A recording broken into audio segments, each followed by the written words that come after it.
উপস্থিত আছে আমাদের সুপরিচিত দেশের নারী ফুটবলারদের ব্যস্ততার যেন শেষ নেই। এবার মিশন সাফ অনূর্ধ্ব-17 নারী চ্যাম্পিয়নশিপ। সে আসর খেলতে শুক্রবার ভুটানের উদ্দেশ্যে দেশ ছাড়বে আসরের বর্তমান চ্যাম্পিয়ন বাংলাদেশ নারী দল। ঠিক তার আগের দিন বিকেলে এই টুর্নামেন্টের জন্য অর্পিতা বিশ্বাসকে অধিনায়ক করে 23 সদস্যের চূড়ান্ত স্কোয়াড ঘোষণা করেছে বাংলাদেশ ফুটবল ফেডারেশন, যেখানে গত বছর অনূর্ধ্ব-16 সাফে খেলা 15 জনেরই জায়গা হয়েছে এই দলে। সিনিয়র জুনিয়র মিলে একটা ভালো টিম হয়েছে।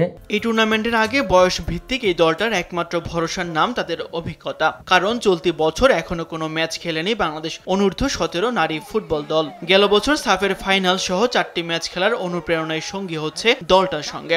তো আমাদের সিনিয়র এজ লেভেল সবাই ভালো রেজাল্ট করতেছে, তো এটা আমাদের নিজেদের প্লেয়ারের মধ্যে আসছে যে আমাদের আপুরা ভালো করতেছে, তো আমাদেরও ভালো করতে হবে, এই ধারাবাহিকটা ধরে রাখতে হবে। তারপরও জাতীয় আর বয়স ভিত্তিক দলগুলোর ব্যস্ত সফর শেষে হেড কোচ পিটার বাটলার খানিকটা বিশ্রাম নিতে ছুটিতে গেছেন, থাকবেন আগস্টের বাকি সময়টা পরিবারের সঙ্গে। তাই দলটার দায়িত্ব পড়েছে মাহবুবুর রহমানের কাঁধে। আগে যেমন হেরে যেত, এখন কিন্তু জিতা শুরু হয়েছে।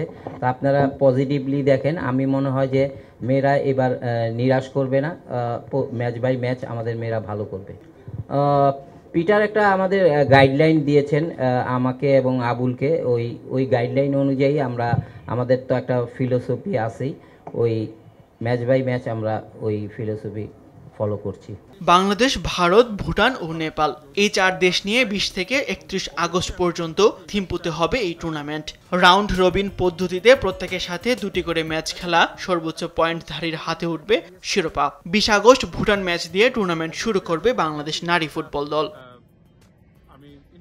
তাসবিহ শরণ, দেশ টিভি, ঢাকা।